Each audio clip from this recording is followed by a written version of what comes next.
Здравейте, аз съм Стан и добре дошли в книжната вселена. И днес дойде време за втората част от въпроси и отговори и нека започваме. Марио Атанасов пита: какво те накара да започнеш да четеш и защо книгите на Касандра Клеер са ти толкова любими? Както казах в първия си клип, нещо, което ме накара да чета, бяха Игрите на глада. Гледах първите 3 филма и накрая седнах, прочетох трилогията и от тогава не спрях да чета. Защо харесвам толкова Касандра Клеер? Тази жена може да те накара до такава степен да се влюбиш в нейните герои, до такава степен ги развива, че когато нещо се случи с тях, ти го чувстваш, просто те разбива, а мен това ми харесва супер много. Знае как да пише, знае как да пише описания, знае как да развива света си и това супер много ми харесва. Мирела Петрова пита: някога опитва ли се да пишеш книга? Да, опитвал съм се да пиша и се опитвам да пиша. Имам няколко идеи, но не искам да казвам нищо за тях. Ще кажа, че едната е с по-фентези елемента, другата е по-съвременна литература. Ана Мария Иванова, която може да помните от предизвикателството с 100 книги, пита: имаш ли рекорд за най-бързо прочетена книга? Най-бързо прочетена е 2 дни. Аз не чета бързо, и не се впрягам да чета бързо, защото чета за удоволствие, а не за маратон. Ще дойдеш и с мен на концерт на Джереми, за това ще си говорим на 4 очи. И обичаш ли бяло вино? Да, обичам бяло вино. Виктория Русева има една камара въпроси и сега ще се опитам да отговоря на всички. С какво се занимаваш? Студент съм. Любима книга или поредица: Адски устройства, Принцеса с часовников механизъм. Любим автор или авторка: Касандра Клеер. Което вдъхнови да имаш свой собствен канал? Както казвам в първото си видео, нещо, което ме накара да имам свой собствен канал, беше това, че исках да се запозная с доста повече книжни хора и да вляза в едно страхотно общество. Какво би препоръчал на бъдещите буктюбъри?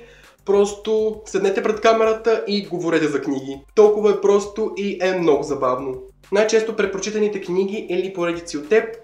Както казах в едно предно видео, аз до сега не съм препрочитал книга. Би ли се занимавал някой ден с писане или издаване на книги? Да, с удоволствие. В момента уча нещо, което не е изобщо свързано с това, но пък, нали знаете, когато човек завърши, рядко работи по професията си. Женя Кьосева пита: пробвал ли се да пишеш и ако си се пробвал, разкажи повече? Вече отговорих на този въпрос. Герой, който първоначално си мразел, а след това си започна да харесваш. Това е Нейтън от трилогията Полулош. В първите 2 книги Нейтън беше голям мухлю и изобщо не ми харесваше, но в третата книга образът му се обръща тотално и става супер интересен. Каква музика слушаш? Слушам всичко, което ми хареса. Ако текста ми харесва, слушам. Ако мелодията ми харесва, слушам. Така че нямам големи претенции. Шипваш ли Малек? Естествено. Ако има гей двойка в книга, аз нямам как да не я шипвам, дори да са най-големите злодеи. Тинолов пита: защо реши да качваш клипове в YouTube? Вече отговорих на този въпрос. Коя книга те е накарала да се замислиш? Книгата, която може би ме е накарала да се замисля, се казва Моето разкриване.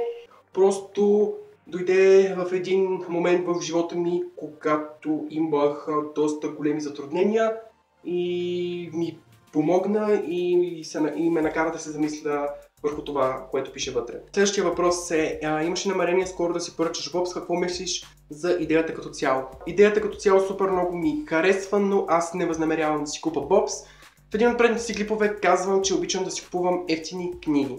Бобс е 30 лева и колкото да ми харесва мерчендайза вътре, просто не мога да дам 30 лева за тази кутия, като знам, че за тази цена мога да си купя поне 3 книги с моите умения за издирване в интернет. Следващия въпрос е: кои са любимите ти български буктюбъри? Четат ли двама, защото те бяха едни от главните хора, които ме вдъхновиха да правя клипове.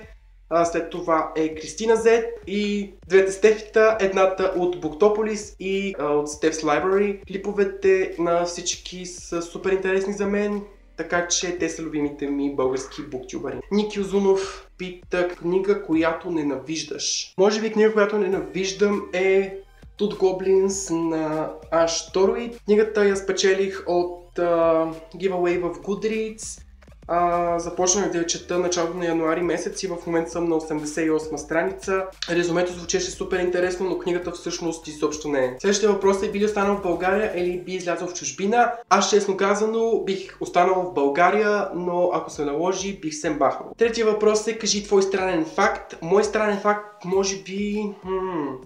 Да речем, когато отида в книжарниците и видя, че някоя книга, която обичам, е забутана назад, ще я извадя и ще я сложа най-отпред, за да могат да я видят всички.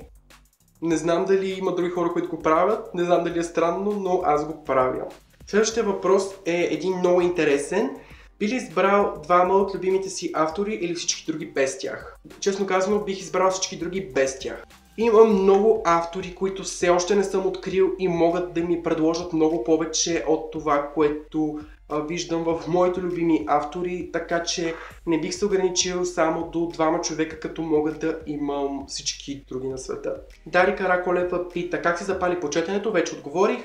Коя е била първата ти книга, която си прочел и ти е харесала? Първата книга, която прочетох и ми хареса, беше Похитителят на мълнии. Тази книга я прочетох в края на 8-ми клас и честно казано мога да кажа, че това е първата книга, която седнах и прочетох за удоволствие и ми хареса. Следващия въпрос е: какво мислиш за хорър романите? Аз хорър романи не съм чел, но нямам нищо против тях. Хорърът в книгите не ми пречи. Ако пък говорим вече за филми, там не ме търси, защото не обичам да гледам хорър филми. Следващия въпрос идва от Ace Plays GR. Хора, правят си по-лесни имена. Така. Кой е любимият ти изпълнител? Това е много труден въпрос, но почвам. Алисия, Тейлър Свифт, Мелани Мартинес, Сам Хънт, Лейди Гага. Има още една камара, но тези са главните, които обичам да слушам най-често. Следващия въпрос е: какво мислиш за финала на Принц Часовников механизъм, защото след финала на първата очаквах повече. Не съм чела третата. Първо, Принц Часовников механизъм, Учеме на корицата и съм влюбен в тази книга.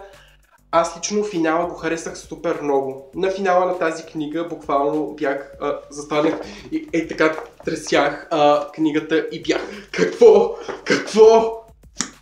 Просто ми хареса супер много и мисля, че правиш голяма грешка, като не си продължила с серията, защото третата книга просто надминава първата и втората много степени нагоре. Така че бих ти препоръчал просто седни я, прочети, няма да съжаляваш, а на финала на третата книга няма да ти казвам какъв рев беше. Деника пита: коя е книгата, която би препоръчал? Адски устройства на Касандра Клеер. И следващия въпрос е: класика, която винаги си искал да прочетеш, но не намираш време за нея. Тази класика е Богат беден на Ервин Шоу. Книгата ми беше подарък от училището за завършването. Всички, които имахме отлични дипломи, получавахме книги. Аз получих тази 2 години и половина може би и така и не съм стигнал до нея, а искам да я прочета. Следващите въпроси идват от Ками Тодорова и тя пита: коя е последната хубава книга, която прочетох? Последната хубава книга, която прочетох и дадох 5 звезди, беше Полуизгубен на Сали Грин. 2. Коя е любимата ти книга? Книга вече съм отговарял много пъти на този въпрос, но тя е Принцеса Часовников механизъм на Касандра Клеер. Просто това е бебето ми и мога така да седя и да си я гушкам и да си я галя постоянно. И 3. Е коя е книгата, която промени живота и мисленето ти? Тази книга вече я споменах в предните въпроси и тя е моето разкриване. Това бяха всички въпроси. Много благодаря, че ги оставихте. Надявам се отговорите да са били задоволителни. Ако клипът ви е харесал, оставете лайк. Ако искате да ме намерите в социалните мрежи, може да го направите във Facebook, Instagram или профилът ми в Goodreads. Линковете са долу в описанието. Благодаря за гледането и до следващия път. Чао!